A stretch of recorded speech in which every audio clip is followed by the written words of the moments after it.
तो बच्चों, आज हमें जो नया टॉपिक पढ़ना है वो है हमारा सब topic methods of integration.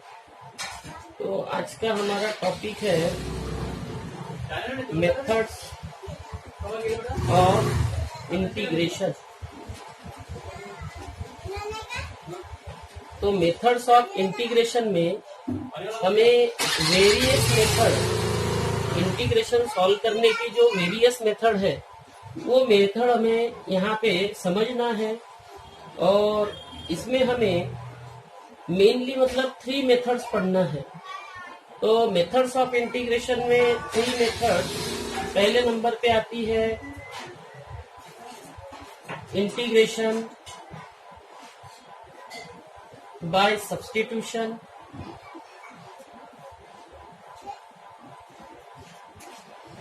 Second वाला जो मेथड है हमें पढ़ना है वो है इंटीग्रेशन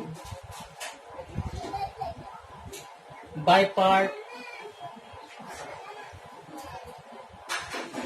थर्ड वाला जो मेथड हमें पढ़ना है वो है इंटीग्रेशन बाय पार्शियल फ्रैक्शन।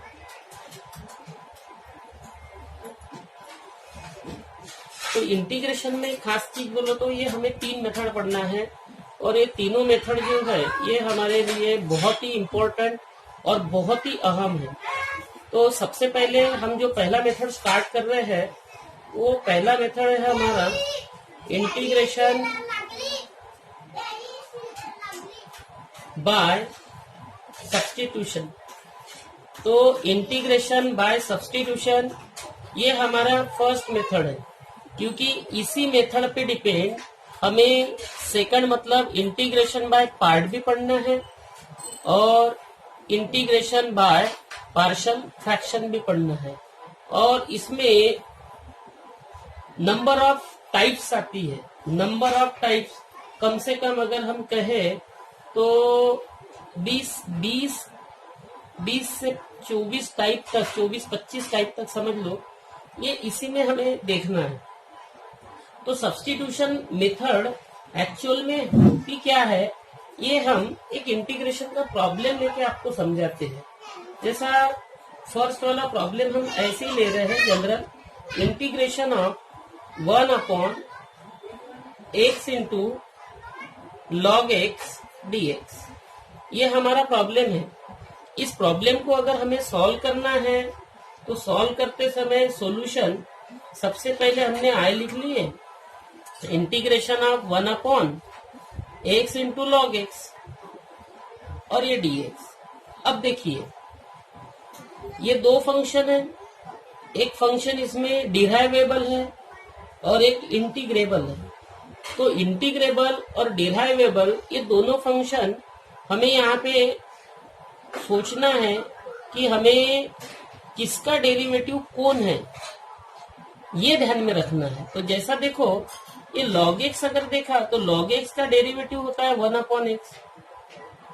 तो log x ये जो फंक्शन है ये फंक्शन यहाँ पे डिराइवेबल है, ये फंक्शन यहाँ पे डिराइवेबल है क्योंकि इसका डेरिवेटिव हम ये लेते हैं और इसी फंक्शन को हम इंटीग्रैंड कहते हैं। ये फंक्शन हमारा इंटीग्रैंड है, तो इसलिए हम इसे ऐसा लिखेंगे, integration of 1/log x into 1/x और इंटू dx।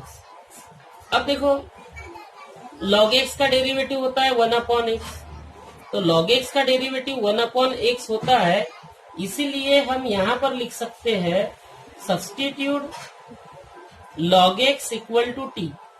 तो log x equal to t अगर लिया आपने तो इसके आगे की लाइन हम यहाँ न लिखते हुए यहाँ लिख रहे हैं, इसको डिफरेंशिएट करना है। Differentiate with respect to x, differentiate कभी भी विथ रिस्पेक्ट टू x ही होगा। तो differentiate with respect to x अगर किए हमने तो ये हमें हासिल होगा यहाँ पे 1/x equal to dt by dx, क्योंकि विथ रिस्पेक्ट टू x है। तो इसी का मतलब क्रॉस मल्टीप्लाई करके 1/x इक्वल टू ये हो जाएगा dt। अब सारी वैल्यू हमें इस प्रॉब्लम की मिल गई है कि log x equal to t और 1/x dx इक्वल टू यहाँ पे ये मिल गई हमें dt। तो ये अगर मैं यहाँ पर रख दिया तो हमारा न्यू इंटीग्रल यहाँ पे फॉर्म हो गया। तो वो होगा हमारा I equal to integration of 1/t, क्योंकि यहाँ पे log x इक्वल टू हमारा क्या है t, तो इसलिए ये हो गया 1/t और 1/x dx इक्वल टू ये हुआ हमारा dt। तो इसका इंटीग्रल अगर सॉल्व किया तो ये होता है हमारा log mod t होगा और mod कंप्लीट प्लस c, क्योंकि log mod t, क्योंकि इंटीग्रेशन ऑफ 1/x dx तो log mod x plus c, तो उसी तरीके से log mod t plus c। तो I equal to log mod t, तो t का मतलब है तुम्हारा log x, तो ये हो जाएगा log mod x and plus c। तो ये हो गया इसका सॉल्यूशन। तो इस तरीके से जो भी प्रॉब्लम हम सॉल्व करेंगे उस मेथड को हम सब्स्टिट्यूशन मेथड कहते हैं, और यही सब्स्टिट्यूशन मेथड हमें अभी पढ़ने को मिल रही है। तो सब्स्टिट्यूशन मेथड पढ़ने में बहुत इंटरेस्ट आता है और जबरदस्त। जिन बच्चों को डेरिवेटिव आता है उनको इंटीग्रल बहुत इजीली आ जाएगा, इस मेथड पे कोई दिक्कत नहीं।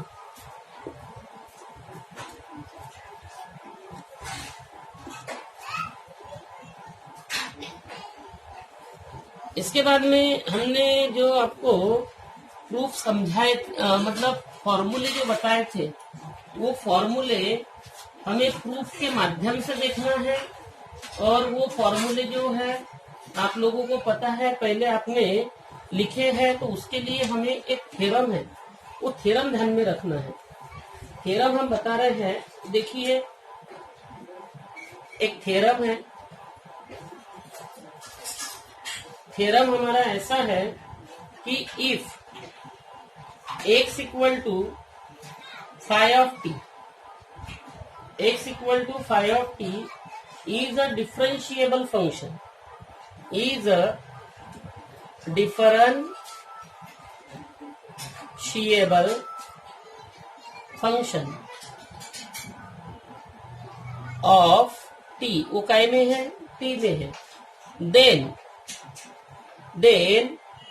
Integration of f of x dx, देखो integration of f of x dx अगर लिख रहे हैं तो ये होगा इंटीग्रेशन ऑफ, देखिए ये फंक्शन हमारा f है, तो f तो लिखे हमने, लेकिन x की जगह पे क्या आएगा, फाई ऑफ t, तो ये हो गया हमारा फाई ऑफ t, तो ये फंक्शन बन गया।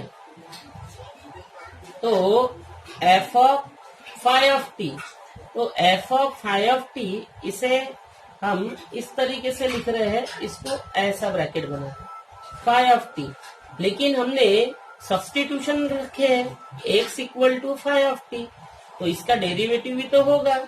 तो हमारा जो dx है, इससे dx जो मिलेगा वो मिलेगा phi dash of t, phi dash of t, और विथ रिस्पेक्ट टू हमने बनाया x, तो dt आ जाएगा। तो ये जो है ये सब्स्टिट्यूशन का हमारा थ्योरम है। तो ये जो थ्योरम है इसका प्रूफ जो है वो एग्जाम में एक बार पूछा था, बाद में आया नहीं, अभी तक बहुत साल पहले आया था। तो ये सिर्फ हमें सब्स्टिट्यूशन मेथड चीज है क्या, ये समझने के लिए हमें इसको समझना है कि हमारा ये फंक्शन है। जब हम सब्स्टिट्यूशन x की जगह पे रखते हैं फाई ऑफ t, फिर उसका डेरिवेटिव लेते हैं, तो वो डेरिवेटिव सब्स्टिट्यूशन में इस तरीके से रखते हैं। बस ये चीज आपको ध्यान में रखनी है। इसके बाद में इसमें इम्पोर्टेंट कोरोलरी है, वो कोरोलरी हम लिखा कर दे रहे हैं। इसकी जो कोरोलरी फर्स्ट है, देखिए पहला कोरोलरी ऐसा है कि if integration of f of x dx equal to phi dash of x plus c अगर हो, तो देन यहां लिखते हैं हम, then integration of F of A X plus B D X अगर है तो ये होता है 1/a phi A X plus B plus C. ये फार्मूला हमने पहले भी लिखवा के दिए है आपको। इसके बाद में हमारा कोरोलरी जो सेकंड है, वो कोरोलरी सेकंड इंटीग्रेशन ऑफ अगर एफ ऑफ एक्स इसकी पावर अगर n है और into F dash of x dx अगर है, तो जैसा ये सॉल्व करते हम उसी तरीके से होगा कि एफ ऑफ एक्स इसकी पावर n+1 और इसके अपॉन में n+1 एंड देन प्लस सी। यहाँ पे कंडीशन है कि where n not exist -1। Third corollary बहुत ही इंपॉर्टेंट है, हालांकि इसका उतना यूज नहीं है ना, इसका हमें इसका सिर्फ ये जो पार्ट है इसका यूज है। वैसे ही थर्ड वाला कोरोलरी बहुत इंपॉर्टेंट है, integration of F dash of X इसके अपॉन में एफ ऑफ एक्स और dx अगर है तो इसे हम लिख सकते हैं log mod F of X mod complete plus C. वो इसलिए लिखते हैं क्योंकि इसका डेरिवेटिव यहाँ पे प्रेजेंट है। अगर कोई प्रॉब्लम में डिनोमिनेटर का डेरिवेटिव न्यूमरेटर में अगर प्रेजेंट है तो सीधा आपको लिखना है log mod F of X plus C. Fourth वाला जो कोरोलरी है हमारा वो integration of F dash of X इसके अपॉन में under root of F of X. तो ये अगर अंडर रूट के फंक्शन का डेरिवेटिव अगर ऊपर में प्रेजेंट है तो इसकी आंसर हम डायरेक्टली लिखते हैं 2 under root F of X then plus C. तो ये जो चीजें हैं ये सारी चीजें आपको बहुत अच्छे से ध्यान में रखना है और ये इम्पोर्टेंट। तो यहाँ पे हमने आपको 4 ये कोरोलरी लिखवाए हैं, ये आपको याद रखना है। इसके बाद में इसके पहले हमने ट्रिग्नोमेट्री के कुछ फॉर्मूले आपको लिखवाए थे और वो फॉर्मूलों का जो प्रूफ है, ये प्रूफ हमें यहाँ पर देखना है। तो ये प्रूफ देखिए आप, इसमें फर्स्ट वाला है prove that integration of tan x dx equal to log mod sec X mod complete plus C. तो इसका प्रूफ हम दे रहे हैं। इसको कैसा प्रूफ करते हैं ध्यान दीजिए। सॉल्यूशन, पहले फंक्शन लिखे i equal to integration of tan x dx। इसे हमने नंबर यहाँ पे गिवन है 1 लिख दिए और गिवन लिख दिए। tan x का मतलब आपको पता है integration of sine x upon cos x होता है और ये dx। अब यहाँ पे हमें सब्स्टिट्यूशन अप्लाई करना है। तो सब्स्टिट्यूशन देखो, सब्स्टिट्यूशन ये cos X equal to T, फिर हम लिखेंगे differentiate with respect to X. Cos की डेरिवेटिव क्या हो जाती है minus sine X equal to D T by D X. फिर इसको इधर लेकर अगर आ गए minus sine X D X equal to D T, तो ये माइनस इधर घूम गया तो sine X D X equal to minus D T.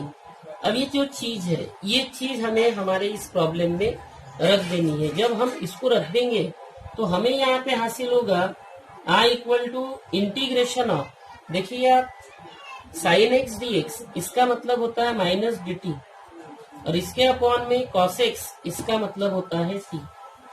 अब इसका आंसर निकाले हमने तो इसका आंसर होता है ये minus integration of 1/t into D T. फिर इसे अगर मैंने सॉल्व किया तो i इक्वल टू माइनस ये होता है log mod t mod complete plus C. तो t का मतलब आपको पता है ये होता है हमारा log mod T inverse plus C. इसका मतलब होता है लॉग मॉड टी इनवर्स मतलब 1/t प्लस सी। अब t जो है तो t है हमारा cos x, तो ये आएगा cos x mod complete plus C. तो I इक्वल टू ये आ जाएगा log मॉड 1/cos मतलब sec x mod complete plus C. तो जैसा ये प्रूफ हमने आपको समझाया है, ऐसे ही सेकंड जो प्रूफ है यहाँ लिखवा रहे हैं, आप बना सकते हो। वो आपके लिए वर्क के लिए prove that integration of cot x dx equal to ये होता है हमारा log mod sin x mod complete plus C. जिस तरीके से ये वाला प्रूफ दिया है उस तरीके से आप ये वाला प्रूफ दे सकते हो। ये आपके लिए वर्क है। ये सेकंड प्रूफ हो गया। अब इसके बाद में हम थर्ड प्रूफ लिखवा रहे हैं।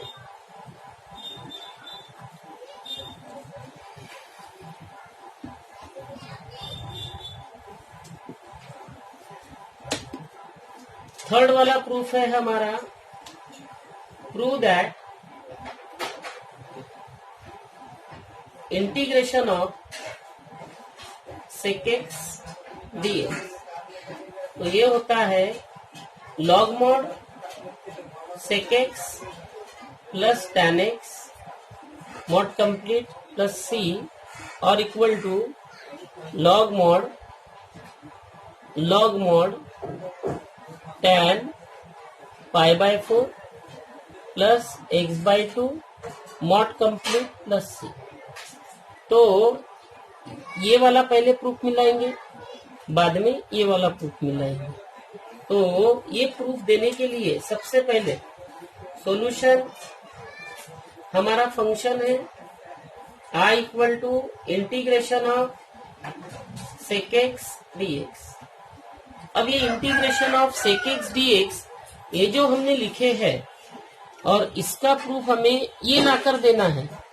तो ये प्रूफ लाने के लिए न्यूमरेटर मतलब इसको इससे मल्टीप्लाई भी करना है और डिवाइड भी करना है, तभी हम उसका प्रूफ यहाँ पर बना सकते हैं। तो आपको करना क्या है, देखिए, it is equal to integration of sec x bracket में sec x plus tan x और फिर डिवाइड में आएगा sec x plus tan x ये ब्रैकेट और इधर में आएगा ये dx। अब इसके बाद में एक लाइन अगर बढ़ा दिए तो इंटीग्रेशन ऑफ ये होगा sec square x plus sec x into tan x और इसके अपॉन में sec x plus tan x और ये हमारा dx। अब इसके बाद में हमें रखना है सब्स्टिट्यूशन। तो जब हम सब्स्टिट्यूशन रखेंगे तो यहाँ लिखेंगे सब्स्टिट्यूट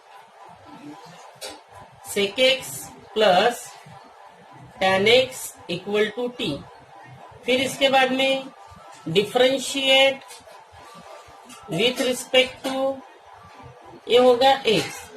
तो ये क्या होगा, sec x का डेरिवेटिव होता है sec x into tan x plus tan x का डेरिवेटिव होता है sec स्क्वायर x और इधर में आएगा हमारा dt बाय dx। अब इसके बाद में ये इससे मल्टीप्लाई कर दो तो क्या हो जाएगा sec x into tan x plus sec square x dx equal to dt। मतलब ये भी चीज हमारे पास में है और ये भी चीज हमारे पास में है। तो यहाँ पर हम और यहाँ पर इसे यूज कर सकते हैं। तो यूज करने के बाद हमें मिलेगा I equal to integration of, देखिए इसका मतलब है dt और इसका मतलब है t। तो इसका मतलब integration of 1/t into dt। तो इसका मतलब हुआ हमारा log mod t mod complete plus c। तो इसी का मतलब हुआ log mod sec x plus tan x mod complete plus c। तो ये हमने इसका प्रूफ मिला लिए। जो प्रूफ हमें लाना था I equal to log mod sec x plus tan x mod complete plus c। तो ये हो गया हमारा इस प्रॉब्लम का प्रूफ। लेकिन इसके बाद में और हमें आगे ये बनाना है। तो ये बनाने के लिए हमें ट्रिग्नोमेट्री यहाँ पे अप्लाई करना है। तो ट्रिग्नोमेट्री हम अप्लाई कर रहे हैं। तो देखिए यहाँ पे दो पार्ट बना के हम बना रहे हैं। इसी को आगे कंटिन्यू कर रहे हैं। I equal to log mod sec मतलब 1/cos x plus sine x upon cos x mod complete plus c। तो I equal to log mod ये हो जाएगा 1 प्लस साइन x इसके अपॉन में cos x mod complete plus c। अब इसका भी फॉर्मूला आपके पास में है, इसका भी फॉर्मूला आपके पास में है। तो I equal to log mod ये लिखेंगे हम यहाँ पे cos x/2 plus sign x/2 और इसकी होगी स्क्वायर और इसके अपॉन में cos x/2 square minus sine x/2 square mod complete plus c। अब इसे अगर हमें सॉल्व करना है तो I इक्वल टू आपको पता है आपने किए भी हो ट्रिग्नोमेट्री में पहले। ये हो जाता है हमारा cos x/2 plus sign x/2 और इसके डिवाइड में cos x/2 minus sine x/2 plus c। अब dividing numerator and denominator both by cos x/2। तो ये हो जाता है हमारा 1 प्लस tan x/2 और 1 माइनस tan x/2। तो इसका आंसर आता है log mod tan π/4 plus x/2 mod complete और प्लस c। तो ये हो गया हमारा इस प्रॉब्लम का प्रूफ। अब एक जो है 4th नंबर का प्रूफ ये हम आपको दे रहे हैं प्रूफ करने के लिए। तो हमें लिखेंगे prove that integration of cosec x dx equal to log mod cosec x minus cot x mod complete plus c या log mod tan x/2 mod complete plus c। तो ये जो प्रूफ है ये आपके लिए होमवर्क है और ये प्रूफ आपको देना है। तो इस तरीके से हमने जो ये 4 प्रूफ है ये बहुत अच्छे तरीके से बनाए हैं और ये चारों प्रूफ आपको अच्छे से बनाना है, इतना आपको ध्यान में रखना है। अब इसके बाद में हम आगे में जो पढ़ेंगे इस पे डिपेंड हमारे क्वेश्चन आएंगे। तो ये प्रूफ आपको अच्छे से ध्यान में रखना है। ओके।